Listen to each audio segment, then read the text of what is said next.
In the winter of 1942, across 3 RAF fighter bases in Britain, engines were dying in the same quiet, terrifying way.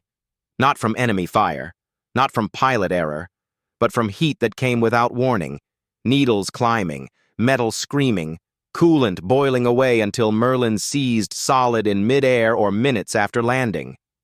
19 aircraft, all lost or nearly lost to the same invisible failure. Reports stacked. Blame shifted. Crews whispered about cursed machines. And while commanders argued and pilots kept flying, one woman, officially unnoticed, quietly overworked, stood alone among steaming engine blocks and smelled something no one else took seriously. Not oil, not fuel. Fear. And a question no one had been brave enough to ask. What if the planes weren't failing, but the system was lying? The official language was neat and bloodless. Coolant loss during high-load operation. Probable maintenance irregularities. Possible pilot overstress. Words that kept reputations intact while engines kept dying. On freezing dispersal fields where grass turned to mud under boots and bombers droned overhead, ground crews worked through the night stripping Merlins down to bare steel. Radiators came off. Hoses were replaced. Pumps were blamed. Everything that could move was tightened, sealed, adjusted, yet the failures continued. Some engines survived combat only to cook themselves on return. Others overheated climbing through cloud, forcing pilots to throttle back while enemy fighters clawed for their tails. The fear wasn't loud. It was worse than that. It was quiet. A slow dread that settled into the bones of mechanics who knew machines and knew this wasn't normal. She was not supposed to matter. Not in the way pilots mattered, or senior engineers, or squadron leaders whose decisions carried weight. She was there because Britain had run out of people, and necessity had made room where tradition never would. She wore an oil-stained coat tailored for a man's body, sleeves rolled tight, hair pinned back beneath a scarf that never quite stayed clean. Officially, her job was documentation. Logging faults, checking consistency. Quiet work, meant to support conclusions already drawn. But she listened, to the engines, to the men, to the gaps between the reports. She listened when pilots described the smell in the cockpit, sharp and sweet, moments before the temperature spiked. She listened when ground crews swore they'd done everything right, their voices tight with the fear of being blamed for something they couldn't see. She began to notice a pattern no checklist revealed. The failures didn't happen immediately. They came after sustained power, after long climbs, after bursts of speed that demanded everything the cooling system could give. And they didn't start where coolant usually escaped. Hoses, seals, obvious weak points. The engines weren't leaking. They were emptying themselves. Boiling from the inside out. That shouldn't have been possible. Not with this design. Not with these tolerances. Every manual insisted the system could handle it. Every authority said the numbers were safe. Which meant if she was right, the manuals were wrong, and so was everyone above her.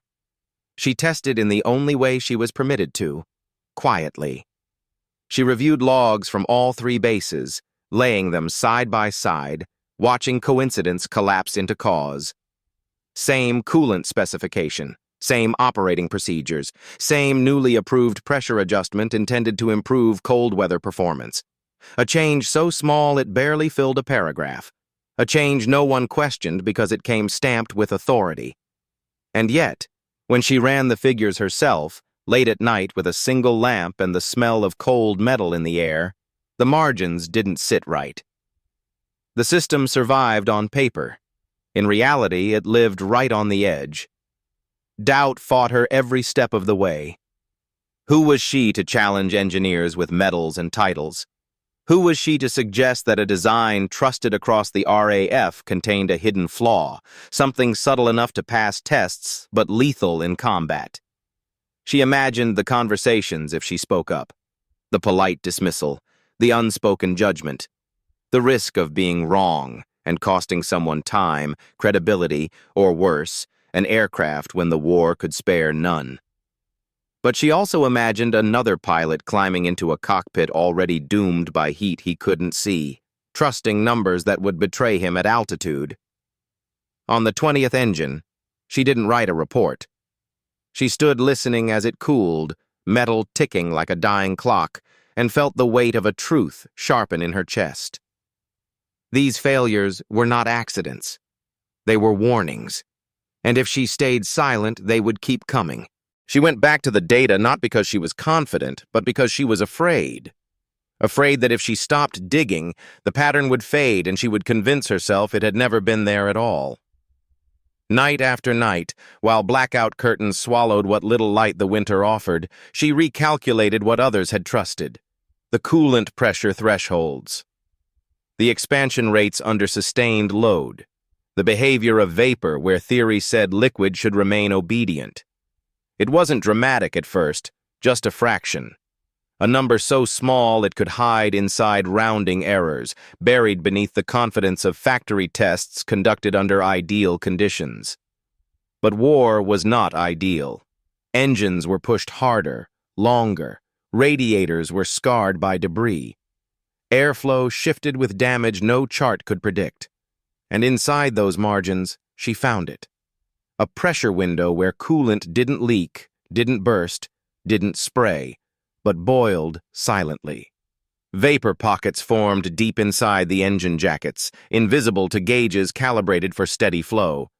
Once the vapor appeared, cooling stopped. Metal temperatures spiked faster than any warning could react. By the time a pilot saw the needle climb, the damage had already begun. Her hands shook when she realized what that meant. 19 failures. 3 bases. Not bad luck. Not careless maintenance. A systemic blind spot, created by a well-intentioned modification pushed through under urgency, approved because it worked perfectly during short bench tests. The flaw only revealed itself under the cruel conditions of combat flight, where engines lived at the edge of their endurance. It was a design truth no one had asked for because no one wanted to hear it. And worse, if she was right, it meant more engines were climbing toward the same invisible trap every single day. She took her findings to a senior engineer once, just once, carefully, respectfully. She showed the numbers, the overlap, the conditions required. He listened in silence, arms crossed, eyes tired. When she finished, he thanked her and filed it away. Too theoretical, too uncertain. The modification had been approved at higher levels. Reversing it would require proof no one could spare time to gather. Aircraft were needed now. He did not say she was wrong. That was worse. He said the war did not pause for possibilities. As she left, she felt smaller than she had in years, her certainty crushed beneath the machinery of urgency. For days afterward, she questioned herself. Maybe she'd missed something. Maybe 19 coincidences could exist in a world this chaotic. Maybe fear had filled the gaps reason couldn't. Then another aircraft came back trailing steam, engine coughing, pilot pale beneath his helmet. Barely made it. Same symptoms, same smell, same quiet failure. And standing beside the cooling engine, hands black with oil and frost, her doubt burned away. Machines did not lie. People did. She made a decision that could end her work or redefine it. If authority would not listen to theory, she would give them evidence they couldn't ignore. She convinced a night crew to help her run a controlled test after hours, pushing an engine under the exact conditions she had identified, altering pressure by the smallest amount allowed. They watched in tense silence as the gauges climbed, steady at first, obedient, until suddenly they weren't. Coolant temperature spiked without loss of volume. Flow remained normal. Pressure stayed within limits. Yet somewhere inside, the coolant turned to vapor, and the engine shuddered as heat tore through steel. They shut it down seconds before seizure. No explosion. No dramatic failure. Just proof. Cold, undeniable proof.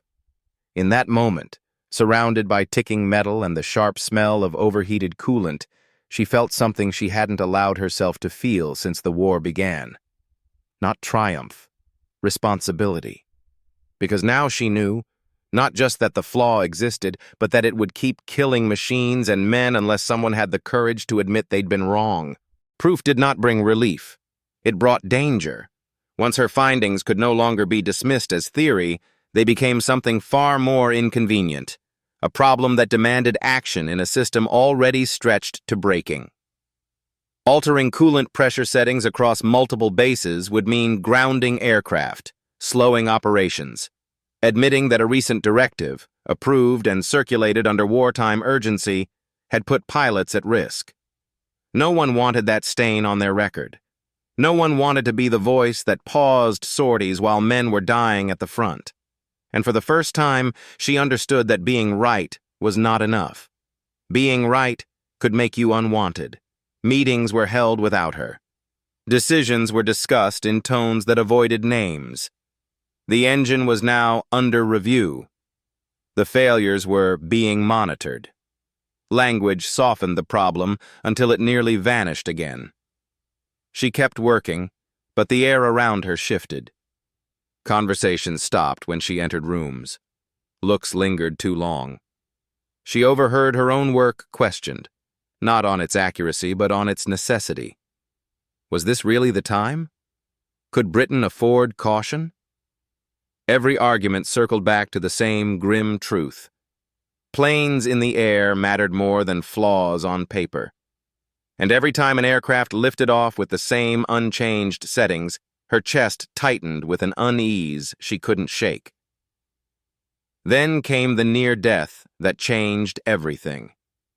A pilot she knew, young, sharp-eyed, already carrying the weight of too many missions, came back on one engine, landing long and hard. His aircraft rolled to a stop, trailing steam so thick it blurred the world into white. When they reached him, he was shaking uncontrollably, not from cold, but from the moment he realized the engine temperature had skyrocketed without warning, forcing him to choose between throttle and survival. He did everything right. The aircraft still nearly killed him. As she watched him climb down, face streaked with sweat and soot, a thought struck her harder than any rebuke from authority. How many more would have to come back like this before someone listened? She broke protocol that night. She wrote a direct memorandum, bypassing the chain that had already stalled her once.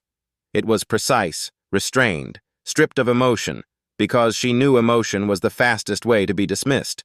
She included test results, cross-base comparisons, and a single chilling conclusion. Unless coolant pressure was adjusted downward, vapor lock would continue to occur under operational conditions, leading to catastrophic overheating without warning. She sent it knowing exactly what she stood to lose: her position, her credibility, her future in a war machine that tolerated no disruption. But she sent it anyway, because the cost of silence had become unbearable. The response did not come immediately. Hours passed, then a day. Aircraft continued to fly. She waited with a knot in her stomach, convinced she had overstepped, that by morning she would be reassigned, or worse, ignored completely. When the answer finally arrived, it came not with praise, but with urgency.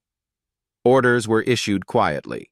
Test adjustments at limited units, monitor results, no announcement, no public acknowledgement, just action. And slowly, almost imperceptibly, the pattern broke. Engines ran longer under load, overheating reports dropped.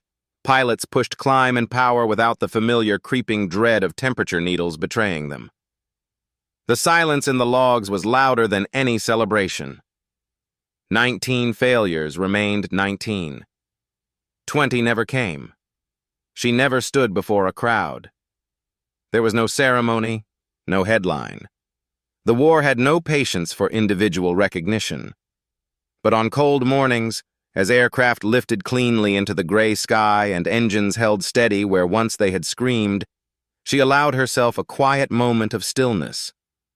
The knowledge that somewhere between pressure lines and boiling points, between courage and doubt, An ordinary person had changed the outcome, not by heroics, but by refusing to stop asking why. The adjustment became routine, folded into maintenance orders so quietly that few questioned where it came from. New crews learned it as if it had always been there. Manuals were updated in language scrubbed clean of blame, the flaw reframed as an operational refinement. The war moved on, as it always did, to louder crises and bloodier battles. And for a moment, it seemed as if the story would end there, another invisible correction absorbed by the machinery of history, its architect fading back into anonymity. But for her, the silence that followed was heavier than the noise before. Because when the danger stopped, something else began to surface, the cost of having been the one who spoke. She noticed it in small ways first. Her name no longer appeared on new initiatives. Requests for her input slowed. Younger staff were warned, gently, not to get distracted by edge case obsessing. She was not punished, but she was no longer invited. The system did not need to erase her. It simply moved around her. At night, alone with cooling engines and stacks of neatly typed reports, she wondered if this was the true price of intervention. Not loss of job or public disgrace, but the quiet knowledge that doing the right thing did not guarantee a place in the future it protected. Yet there were moments that sustained her. A pilot stopping by the hangar longer than necessary, a nod exchanged without words, an engine teardown showing clean metal where once there had been scoring and heat damage. She knew those signs. They told her the truth no report ever would. Lives were continuing uninterrupted. Fear was not being passed down. The next generation of pilots would never know how close they had come to flying with a hidden countdown ticking inside their engines. And strangely, that anonymity felt right. Because the victory was not hers. It belonged to everyone who would never have to survive what others barely had. As the war dragged on, pressure increased everywhere, on machines, on people, on judgment itself. She remained where she was most useful, working with systems few people enjoyed thinking about, asking inconvenient questions, absorbing doubt so others could fly with confidence. The thrill was gone, replaced by a steadier form of resolve. She had learned something vital. Heroism did not always arrive in moments of drama. Sometimes it came as persistence, repeated daily, against exhaustion, against dismissal, against the temptation to let someone else carry the burden. Years later, when records were reviewed in calmer times, the coolant failures remained a footnote, a cluster of early war anomalies resolved through incremental system understanding. Her name appeared only once, buried deep in correspondence, indistinguishable from dozens of others. And yet the impact of her work stretched far beyond those pages. Every engine that ran cooler under strain, every pilot who trusted their gauges, every mission that returned with machine and human intact, these were her legacy, written not in ink, but in absence, in problems that never happened. Standing at the edge of the airfield one evening, watching aircraft disappear into low cloud, she understood something that had eluded her in darker moments. Recognition was not the measure of truth. Noise was not the proof of value. The real weight of her choice lived in the space where disaster had been, and no longer was. When the war finally loosened its grip, it did not do so gently. Men returned carrying silence inside them. Machines were decommissioned, their once critical flaws now irrelevant to a world desperate to move forward. Files were boxed, condensed, forgotten. And within them lay the quiet story of a danger averted, recorded without drama or acclaim. She watched the drawdown with mixed emotion, relief, exhaustion, and a thin ache for the intensity that had once given every calculation meaning. In peacetime, there was time to think, and thinking brought memory. She reflected often on how narrow the corridor of change had been, how easily she might have stopped after the first dismissal, how tempting it would have been to accept the idea that authority equaled correctness. History, she understood now, was not shaped only by bold decisions at the top, but by fragile moments where someone chose to endure doubt long enough for evidence to speak. The engines had taught her that. Steel did not care about reputation. Heat did not respect hierarchy. Reality asserted itself regardless of who was listening. She never thought of herself as a hero. That word belonged to those who climbed into cockpits under fire or stood their ground with nothing but a rifle and resolve. Her battlefield had been quieter, lonelier. A desk lit by a single bulb, a test run conducted after hours, a memorandum written knowing it might end her career. Yet those choices demanded a different kind of courage, the courage to risk being inconvenient, to accept isolation, to live with the knowledge that saving lives might come at the cost of being forgotten. Decades later, when scholars traced the evolution of wartime aircraft reliability, they found smoother curves, fewer unexplained losses, a moment when one line of failures simply stopped. They marked it as progress, as learning, as the natural refinement of technology under pressure. They were not wrong. But they did not see her standing in the cold, breath fogging the air, listening to an engine cool without incident.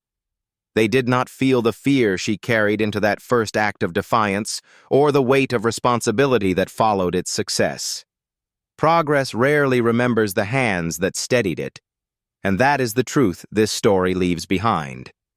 That history is full of people who never raised a flag, never fired a shot, never heard their name spoken with admiration. Yet without them, the outcome would have been darker. Courage does not always roar. Sometimes it whispers, insisting that a number is wrong, that a margin is too thin, that silence is more dangerous than speaking.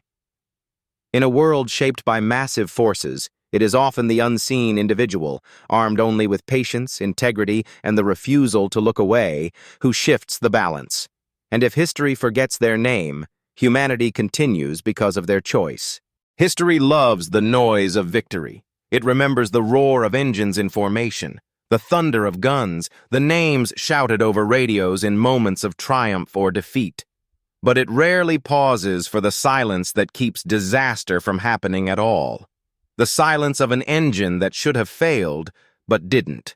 The silence of a pilot who never had to speak about fear because the moment never came. The silence of a person who chose truth when it carried no reward.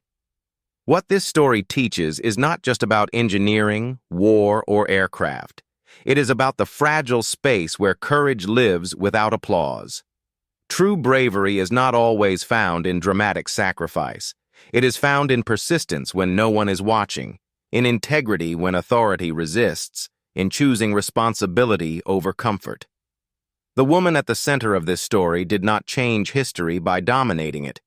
She changed it by respecting reality more than reputation, by trusting evidence over hierarchy, and by understanding that human lives depend on the smallest details being questioned.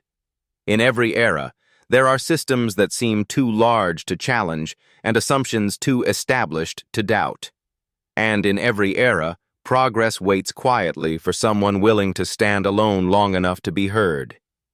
Not louder, just longer. Because while courage in battle can save a moment, courage in thought can save generations.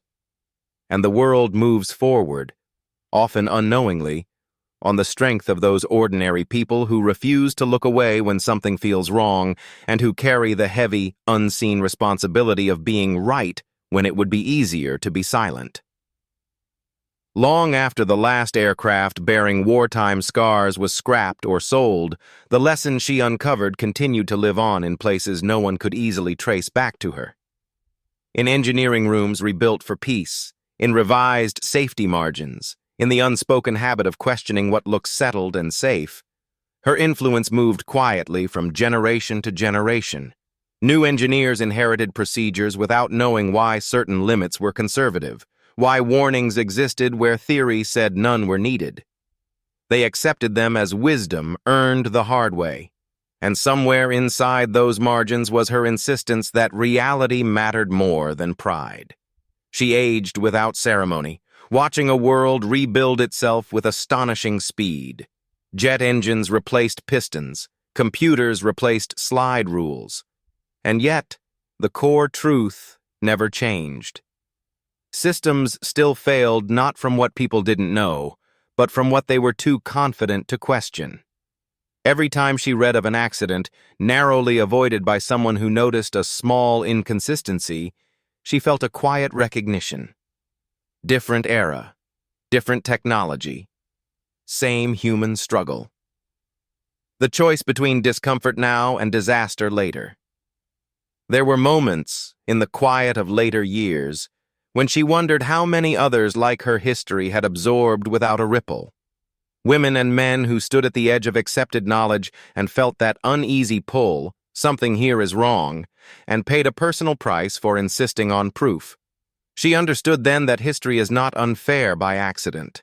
It is impatient by nature. It rewards spectacle because spectacle is easy to see. But beneath that surface runs a deeper current made of resolve, conscience, and patience. That current is what truly carries humanity forward. If her story survived at all, it would not be as a name carved in stone, but as a pattern, a reminder that progress often depends on those willing to endure isolation for the sake of truth. That the most dangerous failures are not always loud, and the bravest acts are not always visible. And that in moments when the world is rushing forward too fast to look down, it only takes one ordinary person, standing still and asking why, to change the direction of countless lives. That is how history really moves. Not only through heroes we celebrate, but through those we never see, whose courage lives on in the disasters that never happened, and in the silence that followed. In the end, her story does not ask to be admired. It asks to be understood. Because the true measure of her life was never counted in recognition, rank, or remembrance, but in the fragile human margin between failure and survival. Between an engine that overheats and one that holds.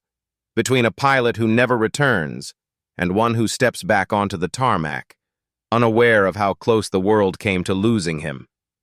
That space, narrow, invisible, and unforgiving, is where she lived her greatest moments. What she proved, without ever standing in the spotlight, is that courage does not require permission. It does not arrive with orders or applause. It arrives quietly, often wrapped in doubt, asking one simple, terrifying question. What if everyone else is wrong? Answering that question meant carrying the burden alone, trusting evidence when reassurance would have been easier, and choosing responsibility over belonging. That choice reshaped outcomes she would never witness and saved people who would never know her name. History will continue to move fast. It will continue to favor bold gestures over careful thinking, loud certainty over patient proof. But humanity survives not because of speed or confidence alone.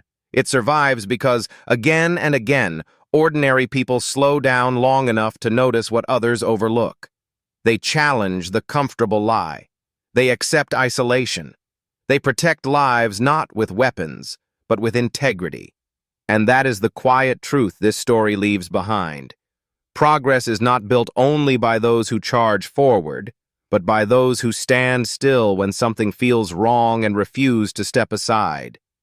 In wars, in industries, in everyday life, the world is safer than it should be because someone, somewhere, chose detail over denial and had the courage to act, even when history would never say thank you.